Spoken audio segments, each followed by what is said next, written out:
Hello everyone, welcome back to our YouTube channel গল্পের সন্ধানে। আজ আবারও চলে এসেছি নতুন একটা ভূতের গল্প নিয়ে। গল্পের নাম হ্যালুসিনেশন।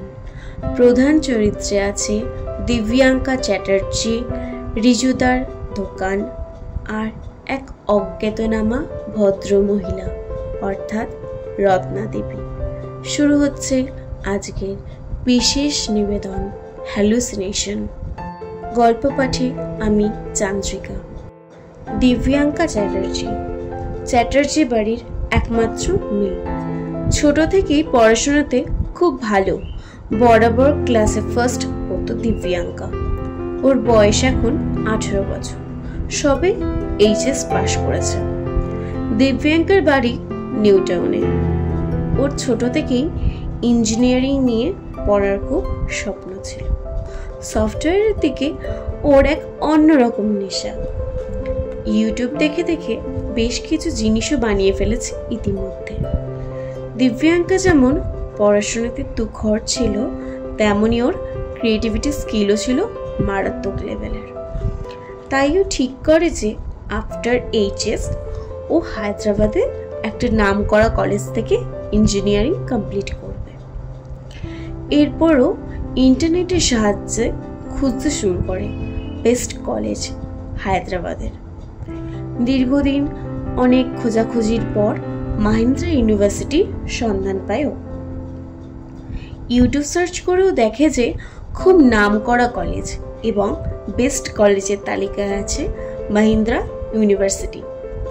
তাই ও ঠিক করে নেয় যে কলেজে অ্যাডমিশন নিয়ে নেবে। অ্যাডমিশন নিয়ে বিটেক নিয়ে পড়াশোনা কমপ্লিট করবে দিব্যাঙ্কা। 14 এপ্রিল অ্যাডমিশন নিয়ে নেয় কলেজে। 4 ইয়ার্সের কোর্স, এরপর স্পেশালাইজেশনের জন্য এক্সট্রা 1 থেকে 1.5 বছর। টোটাল প্যাকেজ ছিল 12 লাখ। ওর বাবা ছিল পেশায় ডক্টর আর মা গভর্নমেন্ট জব করত, তাই জন্য ওদের টাকার দিক থেকে কোনো রকম অভাব ছিল না। এরপর বেশ কয়েকদিন কেটে গেল। 2 মে ওদের এইচএস এর রেজাল্ট আউট হওয়ার কথা। দিব্যাঙ্কা আইএসসি বোর্ডের স্টুডেন্ট ছিল। এরপর দেখতে দেখতে 2 মে চলে এলো। ওর রেজাল্ট আউট হলো। 97.9% নাম্বার করেছে দিব্যাঙ্কা। ওর বাড়ির সবাই খুব খুশি। স্কুলের মধ্যে first position holder Divyanka Chatterjee. সবাই ওকে কংগ্রাচুলেশন জানালো। আত্মীয়দের থেকে বেশ কিছু গিফটও পেল সে। ওর হায়দ্রাবাদ যাওয়ার কনফার্মেশন হয়ে গেল। 1 জুলাই থেকে ওদের কলেজ স্টার্ট হবে। কিন্তু ও তো হস্টেলে থাকবে না, ও পিজিতে থাকতে চায়। তাই জন্য সবকিছু সেট আপ করে দেওয়ার জন্য দিব্যাঙ্কা আর ওর মার হায়দ্রাবাদ যাওয়ার কথা 10 জুন। দিব্যাঙ্কার বাইরে পড়ার ইচ্ছা থাকলেও বাড়িকে, বাড়ির প্রত্যেকটা মানুষকে বড় ভালোবাসত মেয়েটা। তাই যাওয়ার আগে শেষবারের মতন সব ভালো করে দেখে নিল। নিজের প্রিয় ঘরটাকে, নিজের শখের জিনিসগুলোকে, নিজের প্রিয় পোষ্যকে সে দেখে নিল খুব ভালো করে। সময় কাটালো সারা দিন তাদের সাথে। এরপর রক্তিকা দেবী অর্থাৎ দিব্যাঙ্কার মা ও দিব্যাঙ্কা হায়দ্রাবাদের উদ্দেশ্যে বেরিয়ে গেল। ওদের ফ্লাইট ছিল দুপুরের দিকে। ওরা প্রায় কয়েক ঘন্টার মধ্যে হায়দ্রাবাদ চলে গেল। দিব্যাঙ্কার বাবা কলেজের কাছেই ওর জন্য একটা পিজি বুক করে রেখেছিল, একটা 2 BHK ফ্ল্যাট। ওটাই আজ থেকে দিব্যাঙ্কার নতুন ঠিকানা। ফ্ল্যাটটা ছিল একটা কমপ্লেক্সের মধ্যে। ঘরগুলো বেশ ভালোই, বড় বড় ছিল। আর ও আর ওর মায়ের থাকার জন্য একদম পারফেক্ট, কোনো প্রবলেম হতো না ওদের। নিউ ফ্ল্যাটে শিফট করার পর দিব্যাঙ্কা ফ্ল্যাটটাকে নিজের মনের মতন করে সাজাতে শুরু করে। ওর মা ওর কাছে যেহেতু এখন আছে প্রায় 1 সপ্তাহ মতো, তাই জন্য ও যতটা পারছে এখনই ফ্ল্যাটটাকে সুন্দর করে সাজিয়ে ফেলছে। দিব্যাঙ্কা ও রক্তিকা দেবী এরপর কাজ সেরে ঘুমিয়ে পড়লেন। পরের দিন ঘুম থেকে উঠে ফ্রেশ হয়ে দিব্যাঙ্কা ও রক্তিকা দেবী মার্কেটের উদ্দেশ্যে বেরিয়ে যান কিছু ঘর গোছানোর মেটেরিয়ালস কেনার জন্য। মার্কেটে গিয়ে বেশ কিছু দোকান ঘুরে ঘুরে দেখলো ওরা দুজন। এরপর বেশ কিছু wall painting, showpiece, dream catcher এইসব কিনে অবশেষে বাড়ির দিকে যাত্রা শুরু করলো। বেশ ভালোই কাটছিল দিনগুলো। এর মধ্যেই দিব্যাঙ্কা নিজের ওই 2 BHK ফ্ল্যাটটাকে ভীষণ সুন্দর করে সাজিয়ে ফেলেছে। অজানা কেউ এসে দেখলে বিশ্বাসই করবে না যে এটা ওর নিজের ফ্ল্যাট নয়, এটা ওর রেন্টের ফ্ল্যাট। অপরদিকে রক্তিকা দেবীর বাড়ি যাবার সময় হয়ে এলো। দেখতে দেখতে চলে এলো সেই কাঙ্ক্ষিত দিন, রক্তিকা দেবীর চলে যাবার দিন। সকাল থেকেই মনটা বেশ ভারাক্রান্ত হয়ে আছে। আজ যে তার মা চলে যাবে এটা ভেবেই তার বেশ কষ্ট হচ্ছে। দেখতে দেখতে ফ্লাইটের টাইম হয়ে এলো। দিব্যাঙ্কা ওর মাকে ফ্লাইটে তুলে দিয়ে এলো। ওর মায়ের যাত্রা শেষে দিব্যাঙ্কা নিজের বাড়ির দিকে যাত্রা শুরু। পরে যখন সে নিজের ফ্ল্যাটে ফিরে এলো তখন ওর ঘরটাতে ঢুকতেই কেমন যেন খালি খালি লাগছে। আসলে এতদিন ওর মা থাকায় একাকিত্বটা ওকে সেইভাবে গ্রাস করতে পারেনি, কিন্তু আজ হঠাৎ মায়ের অনুপস্থিতিটা কেমন যেন একাকিত্বের অনুভূতি যোগাচ্ছে দিব্যাঙ্কাকে। দিব্যাঙ্কা ফ্রেশ হয়ে এসে ল্যাপটপ খুলে বসলো। ওর খুব হরর সিনেমা দেখতে ভালো লাগে, তাই ল্যাপটপ নিয়ে এসে একটা হরর সিনেমা চালিয়ে দিল। কিন্তু কখন যে ও হরর সিনেমা দেখতে দেখতে ঘুমিয়ে পড়েছে সেটা ওর খেয়ালই নেই। ওর যখন ঘুম ভাঙে তখন রাত 10টা বাজে। ও ঘুম থেকে উঠে দেখে ওর মা ওকে 5 বার কল করেছে, কিন্তু ও যেহেতু ঘুমিয়ে পড়েছিল তাই ফোনের রিংটোন ওর কান অবধি পৌঁছায়নি। দিব্যাঙ্কা ফ্রেশ হয়ে এসে মাকে কল করে। ওর মা বলে যে আমি অনেক আগে পৌঁছে গেছি, তোকে অনেকবার কল করলাম কিন্তু পেলাম না। তারপর ও সব ঘটনা বিস্তারিত বলল। কথা সেরে ডিনার করে সেদিনের মতন ঘুমিয়ে পড়ল ও। 1 জুলাই থেকে কলেজ খুলবে, তাই এই ভেবে বেশ খুশিতেই ছিল মনটা। দেখতে দেখতে আবির্ভাব হলো সেই কাঙ্ক্ষিত দিনের। দিব্যাঙ্কার কলেজের নিউ জার্নি স্টার্ট হতে চলেছে আজ থেকে।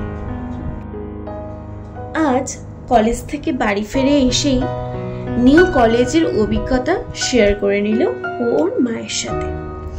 এরপর ফ্রেশ হয়ে একটু রেস্ট করে নিল। তারপর বেরিয়ে পড়ল রাতে খাবার কেনার উদ্দেশ্যে। ওর ফ্ল্যাটের কাছে একটা রুটি তরকারির দোকান রয়েছে, সেখানে চাও বিক্রি হয়। ওটা হচ্ছে রিজুদার চায়ের দোকান। ও ঠিক করলো এখান থেকে রোজ রাতের খাবার কিনে নিয়ে যাবে। দিব্যাঙ্কা দোকানে এসে রুটি তরকারি কিনতে শুরু করে দিল। দোকানে বসে থাকা এক ভদ্রমহিলা দিব্যাঙ্কাকে উদ্দেশ্য করে জিজ্ঞাসা করলো যে, তুমি কি মজুমদারদের ফ্ল্যাটে নতুন ভাড়াটিয়া? দিব্যাঙ্কা তখন ওই ভদ্রমহিলার জবাবে হ্যাঁ বলল। ওই মহিলা তখন বলে যে, যাক বাবা, তাহলে এত বছর বাদে ভাড়া এলে ওই বাড়িতে।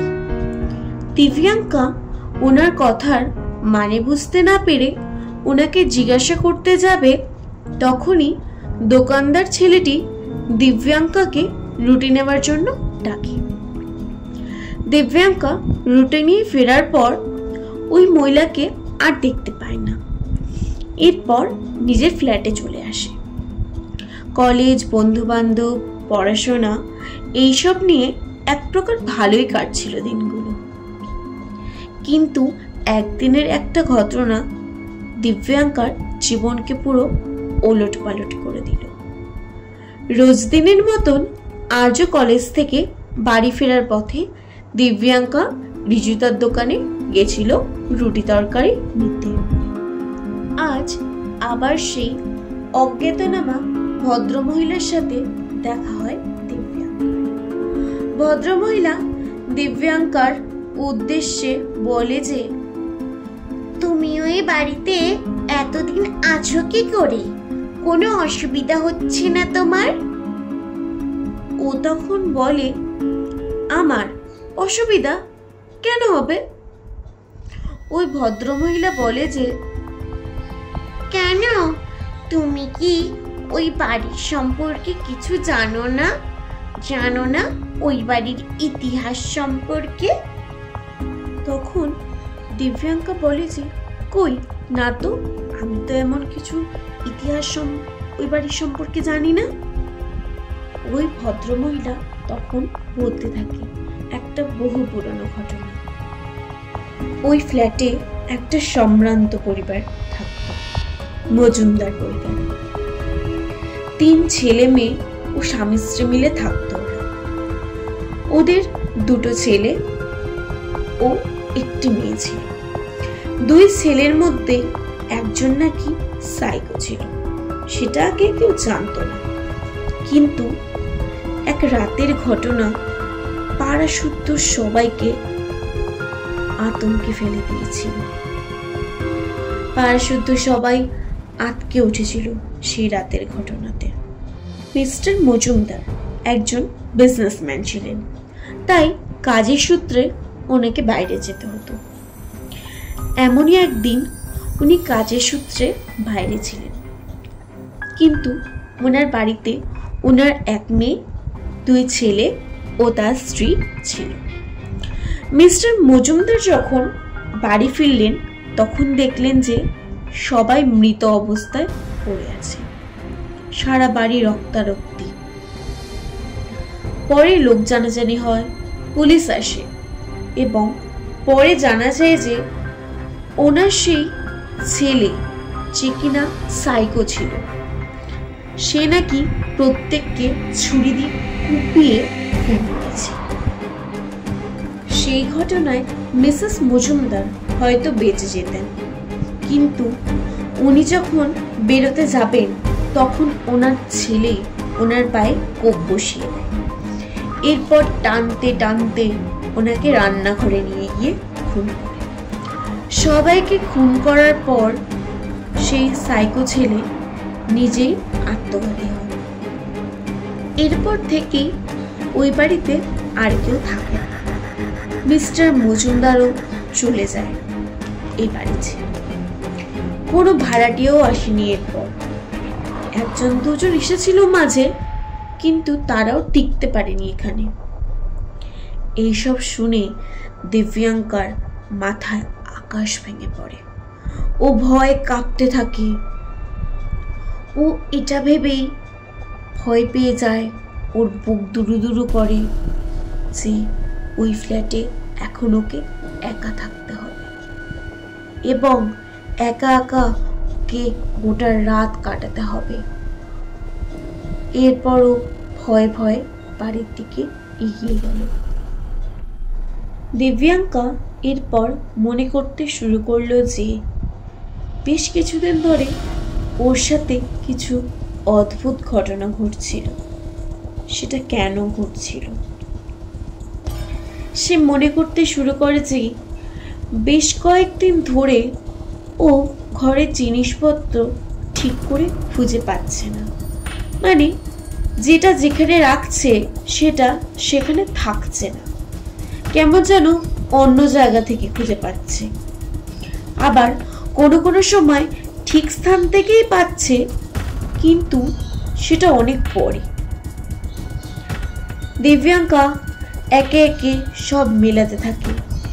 কেন ও অন্য কারোর উপস্থিতি লক্ষ্য করতে পারে এই ঘরটার মধ্যে? এইসব ভাবনার মাঝে ওর ফোনটা বেজে ওঠে। স্ক্রিনে তাকিয়ে দেখে ওর মা কল করেছে। ও তাড়াতাড়ি করে কল রিসিভ করে, মায়ের সাথে কথা বলতে শুরু করে, যাতে ভয়টা একটু কেটে যায়। কিন্তু সেটাই বা আর কতক্ষণ? একটা পর্যায়ে গিয়ে কথা শেষ হয়ে গেল। দিব্যাঙ্কা কথা হয়ে যাবার পর বেশি দেরি না করে খেয়ে দিয়ে ঘুমিয়ে পড়ল। মাঝরাতে কোনো এক অজানা স্বপ্নে ঘুম ভেঙে যায় দিব্যাঙ্কার। প্রচন্ড ভয় পেয়ে যায়। অতঃপর সে একটু জল খেয়ে আবার ঘুমানোর চেষ্টা করে এবং ঘুমিয়েও যায়। পরের দিন সকালে কলেজে গেল। সারাদিন ভালোই কাটছিল, কিন্তু ও যখন নিজের ফ্ল্যাটে ঢুকলো, কেমন যেন একটা অজানা ভয় গ্রাস করলো ওকে। ওর কেন জানি না মনে হলো ওর কোনো বিপদ হতে পারে। ঘরে ঢুকে হাত মুখ ধুয়ে সে সোফায় বসল। দিব্যাঙ্কা ভাবলো এখন একটু চা খেলে হয়তো মাথাটা ছাড়বে। এমনিতেই সারাদিন কলেজ করার পর প্রচন্ড মাথা ধরেছিল তার। এই পর্যন্ত সব ঠিকঠাকই হচ্ছে। কলেজ থেকে প্রজেক্টের কাজ দিয়েছে, সেটাই ল্যাপটপে করতে করতে একটা পর্যায়ে ঘুমিয়ে গেছিল দিব্যাঙ্কা।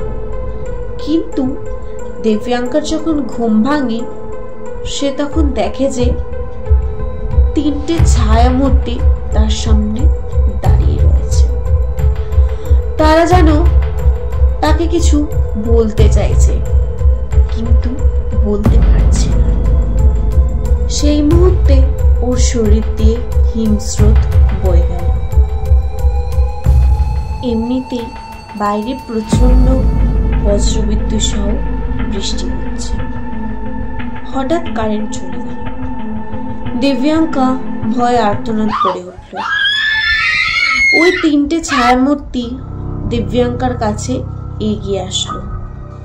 ওকে বলল যে পালাও, পালিয়ে যাও, ও তোমাকে শেষ করে দেবে, পালাও, যত তাড়াতাড়ি সম্ভব পালিয়ে যাও। এতদিন তুমি ছিলে, তাই আমরা তোমার কাছে লুকিয়েছিলাম, কিন্তু এখনো সব জেনে গেছে। তুমি পালাও দিদি, তুমি পালাও। এরপর দিব্যাঙ্কা কেমন যেন একটা আকর্ষণে রান্নাঘরে চলে গেল। রান্নাঘর থেকে একটা ধারালো ছুরি হাতে নিয়ে নিল। এরপর সজোরে নিজেকে আঘাত করল। নিজেকে আঘাত করার পর ওর সম্বিত ফিরল। হঠাৎ ওর চোখের সামনে একটা অল্প বয়স্ক ছেলে ধরা পড়ল। সে একটা ধারালো চাকু হাতে ওর সামনে দাঁড়িয়ে রয়েছে। দিব্যাঙ্কা ভয়ে প্রচন্ড জোরে আর্তনাদ করে উঠল। দিব্যাঙ্কা এরপর প্রাণপণে দরজার দিকে ছুটতে শুরু করলো। যখন ও দরজার দিকে ছুটতে শুরু করলো, সেই মুহূর্তে ও ওর নিজের পায়ে প্রচন্ড ব্যথা অনুভব করলো। তখন দিব্যাঙ্কার মাথায় একটা কথা ঘুরতে শুরু করলো। তবে কি ওই অজ্ঞাত মহিলার কথা অনুযায়ী এই ছেলেটা যেভাবে ওর মাকে হত্যা করেছিল, ঠিক সেইভাবেই কি তবে দিব্যাঙ্কাকে হত্যা করবে। ও দেখছে যে ওই ছেলেটা ওর পা ধরে টানছে। ঠিক তখন বাইরের দরজাতে লক্ষ্য করলো 3টে ছায়ামূর্তি, যারা ওকে পালানোর ইঙ্গিত করছে। এরপর কোনো রকম ভাবে দিব্যাঙ্কা ওই ফ্ল্যাট থেকে বেরিয়ে এসে কমপ্লেক্সের গ্যারেজে অজ্ঞান হয়ে পরদিন সকালে সিকিউরিটি গার্ড ওকে রক্তারক্ত অবস্থায় উদ্ধার করে। এরপর পুলিশ কেস হয়। দিব্যাঙ্কার বাড়ির লোক আসে, ওকে হসপিটালে ভর্তি করানো। ডক্টর বলে যে ওর উপর প্রচন্ড মানসিক চাপ গেছে, তাই ও নিজেই এইসব কাণ্ড করে বসেছে। এরপর বেশ কয়েক মাস কেটে গেল। দিব্যাঙ্কা এখন আগের তুলনায় অনেকটাই সুস্থ। ও যখন পুরনো ঘটনা ওর বাড়ির লোককে বলল, তখন তারা ওর কোনো কথাই বিশ্বাস করল না। ওর বাড়ির লোক ওকে বলল যে ও ওই মহিলার কথা অনুযায়ী সবকিছু হ্যালুসিনেট করেছে, ওর হ্যালুসিনেশন হয়েছিল। দিব্যাঙ্কাও এরপর আর কোনো আর্গুমেন্টে যায়নি। ওর বাড়ির লোকদের কথাই মেনে নিয়েছিল। বেশ কয়েক মাস বাদে আবারও কলেজ জয়েন করে সে। এখনো অন্য জায়গায় রেন্টে থাকে। এখন সবকিছু ঠিকঠাকই চলছে, কিন্তু একদিন হঠাৎ দিব্যাঙ্কার ওই আগের ফ্ল্যাটের রাস্তার কথা খুব মনে পড়ে সেই আগের ফ্ল্যাটটার কথা, যেটাকে ও নিজে হাতে খুব সুন্দর করে সাজিয়েছিল। ইচ্ছা করে একবার ঘুরে দেখে আসতে সেই ফ্ল্যাটটাকে। হঠাৎ করে একদিন কলেজ থেকে ফেরার পথে ও চলে গেল ওই রাস্তাটাতে, যেখানে ওর আগের ফ্ল্যাটটা ছিল। আগের ফ্ল্যাটটাকে বড়ই ভালোবাসত দিব্যাঙ্কা, তাই ও যখন সেই রাস্তা ধরে গেল, তখন ওর সেই পুরনো রিজুদার দোকানে গেল ওই বাড়ি সম্পর্কে, ওই ফ্ল্যাটটা সম্পর্কে আরো কিছু তথ্য জানার জন্য। কিন্তু ও দোকানের সামনে যেতেই দোকানের মধ্যে থাকা একটা ফটো দেখে চমকে গেল, এবং ওই ফটোতে মালা পরানো, এটা ওকে আরো অবাক করে দিল। ও তখন রিজুদাকে অর্থাৎ সেই দোকানদারকে জিজ্ঞাসা করল যে উনি কোথায়, যিনি ছবিতে আছেন। রিজু একটু অবাক হয়ে বলল, উনি তো আমার দিদা রত্না দেবী, 5 বছর আগে রেলে কাটা পড়ে মারা গেছে। আগে উনিই চালাতেন দোকানটা। তখন দিব্যাঙ্কা বলে, কিন্তু আমি যে কয়েক মাস আগে ওনাকে এখানেই দেখলাম, কত কথা বললাম ওনার সাথে। রিজু তখন বলে, দিদি এই বিষয়ে আমার সাথে মজা না করলেও পারতে গো, আমার দিদা কত কাল আগে মারা গেছে, তুমি তাকে দেখবে কি করে। দিব্যাঙ্কার কাছে তখন যেন সবটা কেমন ঘেটে দেয়। ও সবার কথায় ওর সাথে ঘটা সেই ভৌতিক অলৌকিক ঘটনাগুলোকে হ্যালুসিনেশন বলে মেনে নিলেও এই ঘটনার কোনো সত্যতা সে আজও খুঁজে পায়নি। এরপর দিব্যাঙ্কা আর কোনোদিন ওই পাড়ার দিকে যায়নি। ওই পাড়াটাই যেন এখন ওর কাছে কেমন অলৌকিক লাগে। আজ এখানেই শেষ হলো আমাদের বিশেষ নিবেদন হ্যালুসিনেশন। আমাদের গল্পটিকে শুনতে হলে আমাদের চ্যানেলটিকে সাবস্ক্রাইব করুন, আর সবার প্রথমে নোটিফিকেশন পাওয়ার জন্য পাশে থাকা বেল আইকনটি ক্লিক করুন। প্রচুর শেয়ারের মাধ্যমে আমাদেরকে আরো নিত্য নতুন গল্প লেখার সুযোগ করে দিন। নমস্কার।